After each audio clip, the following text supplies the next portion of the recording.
name's Brad Wetzler. I'm a writer, editor, writing coach, and have had 30 years experience. I started, in journalism school, a master's degree in journalism from Northwestern, and worked my way up the masthead at magazines. Became a writer, a magazine writer, travel writer, then a book editor, and eventually a teacher and a coach. And so I help people tell stories, help people structure books. I work with business people. Seems like I have a lot of psychotherapists that I work with. I don't know, maybe it says something about me. I like to help people with their ideas books about how they help people, and coaches as well. So I also really love narrative nonfiction. I just sent out my own travel memoir last week, and I'm excited about that, waiting to hear back on that. So it's kind of an exciting time. I might, after my lesson, if it feels relevant, to read a passage from it to just, if it proves the points I'm trying to make. But so that's who I am. I do this class every Thursday. Runs about 30 minutes, and I'm happy to see you all here. Today, I'm talking about how to turn yourself into a character. And that's useful both in memoir and in the type of nonfiction that Mark might be working on when he does his more immersive elements of it, when he kind of drops the reporter pen, the kind of the green eye shade, and actually dives in and starts doing stuff himself to understand his characters he's writing about. So turning yourself into a character, and that's exactly what we have to do. I mean, the word I is, I think I got a message in high school, that we shouldn't use the I much. I don't know if you guys are as old as I am, but it seemed like, and it was, and as I became a journalist and a magazine and travel writer, I started to get comfortable using the word I more, and was encouraged to. And it actually is for a very slender letter, it's a very complex concept and how to write about yourself. So I'm going to kind of unpack how to do that today. So again, we've got to think about ourselves as a character. So we've got to basically build kind of a coherent, but in a sense, you want to teach the reader what to expect from yourself, just like you would with any character.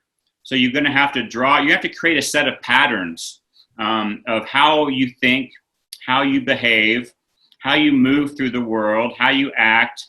But then you also want to introduce certain variations to that, because you don't want to be, a flat, predictable character. You're a dynamic human being. And so, there's going to be kind of some wild cards you're going to throw in that because we all surprise ourselves and surprise the people in our lives with our behaviors and our thoughts sometimes too. So number one, though, I think one thing to realize is, what we're actually trying to do is humans have many parts to us. And this is an important thing to talk about first. That word I looks like it's a coherent whole, but we've got many, diverse and sometimes oppositional parts to us. And so that's one thing to really acknowledge. And you want to be able to tap into the many parts of us. And for example, I'm a writer. I'm also a yoga aficionado. I am a dog owner, and these are kind of external things. But internally, I do love, I kind of as a truth teller aspect to me, but I also am quite faulty myself. I have anger sometimes, as much as I try to present positivity, in my yoga classes I teach. And so anybody who presents themselves in a kind of monochromatic way is both deceiving themselves and deceiving, others. And so, step number one is really kind of embracing the complexity of us and knowing that it's actually a good thing to bring out these different sides of us. We don't want to just be all a good boy or all a bad boy. I mean, you want to play different sides and sometimes even take opposite positions. And so, so that's one thing to keep in mind from the beginning, is that we are complex human beings with a lot going on inside us. And we want to, as much as we want to try to bring a coherence to this for the reader, we got to honor this complexity in us too. The next thing is, really, writing, we really want to show the struggle and on the page. And so that's sort of another concept to kind of get out first, that this is not really about, writing about yourself is not about, again, kind of presenting kind of a sitcom version of yourself. We're gonna see you thinking on the page, and that's part of the process of creating a character out of yourself. We want to see you thinking through problems, trying to solve them, proposing solutions that you then later dash and realize were faulty. And so it's all a process of being, I think the word, truth gets thrown around a lot in writing, and people talk about big T truth as sort of like the big meaningful truths and little T truth. But really, honesty is the best word to think about. You're not going for the truth so much as you're just trying to be honest with who you are and to show people the struggle that life is. And so there's a lot happening in this slender letter I. Step one, I'm going to break this down into 5 different key concepts after those setup concepts. Step one, we've got to get some distance on ourselves first. So if you've ever tried to write about like a vacation, from the middle of the vacation, or write about it, the night you got home, you tend to kind of, bleed on the page, and it gets pretty messy, and you might reveal the many sides of you, but they can tend to come out a little bit incoherent because you're just too close to yourself, too close to what happened. So step one is to get some distance on yourself, and part of that is to admit some things about yourself, that maybe you're embarrassed about. So in getting distance from yourself, you want to introduce quirks, tics, the parts of you that are antisocial, the parts of you that you don't even like as much. And so step one in getting distance is kind of like admitting, okay, there's lots of things about me that are kind of weird, and you want to admit those things. So we definitely do not want to say that you're average, okay? I mean, we all are average in some level, and I'm going to go deeper into that.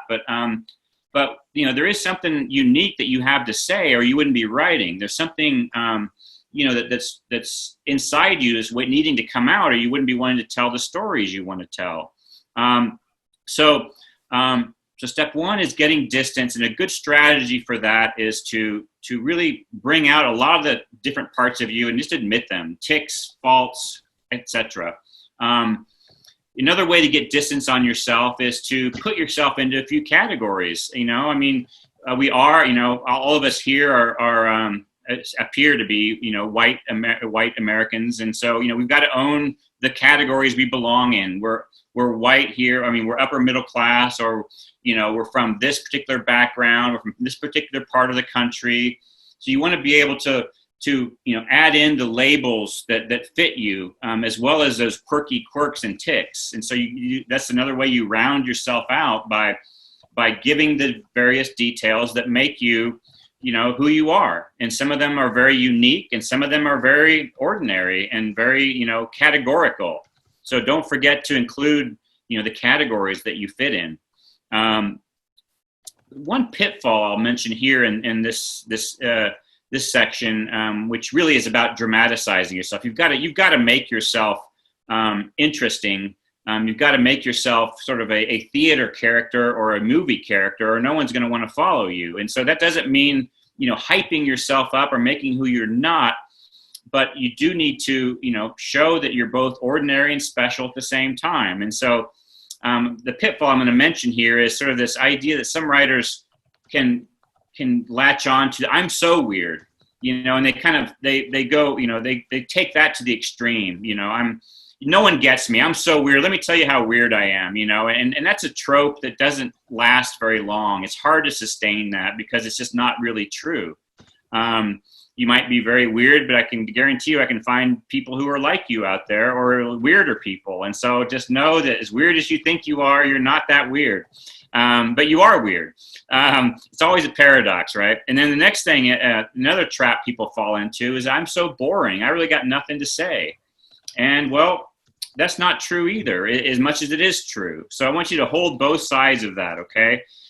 I am weird, and I'm very boring and ordinary, and you want to hold both of those things. And so you're not, and the ability to hold those both things will really be an empowering part of you as you try to build yourself into a character. So step 2 is dramatizing yourself. You've got to do that. You've got to think of yourself like a character, and how would you be portrayed? And you might even think of who would portray you in a movie and that kind of thing. Not to get too grandiose, but you've got to become a real character who is struggling against things in the world that's interesting. Point number 3, it's kind of related, but the reader needs to find you amusing. And this is slightly different from the dramatizing thing. I mean, you've got to be, you've got to find yourself amusing too. So you've got to follow, yourself down funky thought patterns. And you've got to allow yourself to follow your curiosity wherever it goes. And so as you start to write a passage, about yourself, let yourself be a free thinker. Like I said at the beginning, take positions that you later contradict. Explore, explanations for things that you're convinced of are true, only to later, after something else happens, realize you were full of shit just a minute ago. So just what I'm trying to do is just create this sense of dynamism, that we're complex, and to get out of this place of like writing from a safe, controlled place. You don't know what's going to come out in this draft, and especially in a first draft, but you want to be open to whatever comes out in this, in this famous sort of line in your shitty first draft. A pitfall of the finding yourself amusing, though, can be, too much self-hatred. Some writers do fall into that category. It's really clear that they don't like themselves, and they're constantly, maybe the self-deprecating humor, which works sometimes, gets a little bit too much, and you realize that this person you don't really want to follow them very far down the road, because there's just something that they're just not liking about themselves, and it's hard to be with them, as just like any character. But you're also not a goody-good person either. So again, holding these two opposite sides. Let's see. Whatever you do not try to preserve your dignity. Okay. The job here is not to, and this, I'm talking about honest, personal writing, where you're really, you're going into a memoir, you're going into some passages of your nonfiction book where, the goal is not to come out smelling like a rose. The goal is to come out showing who you are and showing what you went through, and basically showing your humanity, because, there's a lot of popularity with Brene Brown's, teachings now about perfectionism. And what we're trying to do is get underneath that perfectionism and show people, the struggle that life is. And, I do a lot of blogging and writing on Facebook, and so I get very personal sometimes. And, a week ago, I wrote a passage about, kind of finally coming to deal with this personal trauma of having survived at age 12 a near drowning, and how much it has affected me over the years that I'm now realizing for the first time, and how scared I've become even of wandering into woods after having lived a kind of an adventurous life as an adventure journalist. So, I'm always kind of surprised by the feedback I get. I do these posts for complicated reasons. I can go into some other time, but I get, every time I post like this, I get messages of people who are moved by my vulnerability and moved by, have related to something that they've gone through. I just got a text this morning from somebody who wants to be introduced to my trauma therapist. So, it's just like she's getting help now for what she's doing based on something I wrote. And so it's really kind of what I'm really getting at here in unpacking ourselves is to create vulnerable people, characters who are real and who help people as well. Number 4, daring. You want to be daring. I'm kind of hit this a little bit before, but half-baked ideas, half-baked, trips you take, anything half-baked is awesome in this kind of writing. I mean, you wake up obsessed with some aspect of your life.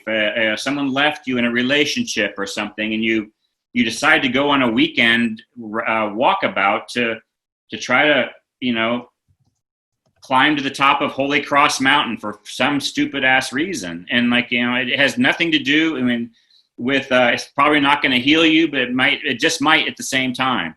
So these half-baked ideas are, you know, recognizing the half-bakedness of so much of what we do is a good strategy in this kind of writing. You know, again, getting away from perfectionism. Number four, action. Give yourself something to do. You know, navel gazing doesn't work in narrative writing very long. A few writers have managed to pull that off. I mean, even though I would argue they probably weren't doing as much navel gazing, you know, I mean, I love David Foster Wallace, and he did incredible amounts of navel gazing and TV watching and all those things, but give you, the character, something to do. So rather than, you know, put yourself into the world, let's see what happens as you do that, and let's think through, you know, offer thinking on the page as you're trying to work through whatever you're doing. There's nothing like action to keep the story moving forward. You know, packed into this last one, I'll introduce this concept of being careful not to be a victim, though. I mean, we all end up being victims in life at various times. We all end up being perpetrators in life at times. We hurt people, we get hurt. You know, we find ourselves connected to narcissists. Sometimes we end up playing out a bit narcissistically in our lives. So let's be, you know, really aware of like holding too fast to positions of victimness or the other way around of perpetratorness. And so the way to think of yourself, I think, is, this is actually a good life lesson I've been learning, but it's just to think in flatter terms. You know, we're all humans. You know, I have a yoga teacher that likes to say, we're all just janitors, you know? And so, and that's a helpful, you know, way to, and I guess I'll give you an example of what I'm talking about here. You know, I used to teach at some writing workshops and in the memoir departments. And, you know, I got a lot of clients that were successful in various areas of their lives. And they were wanting to write a memoir, and they were also wanting kind of instant success in this new field they were trying after having an incredible law career, you know, whatever. Now they're trying to be a memoirist. And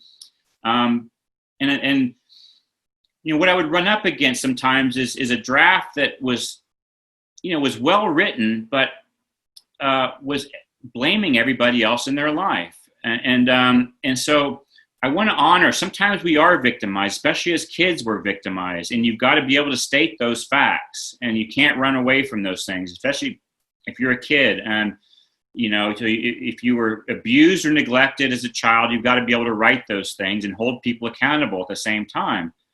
And when you become an adult, it's our job to try to heal ourselves and to move forward in life. And so, you know,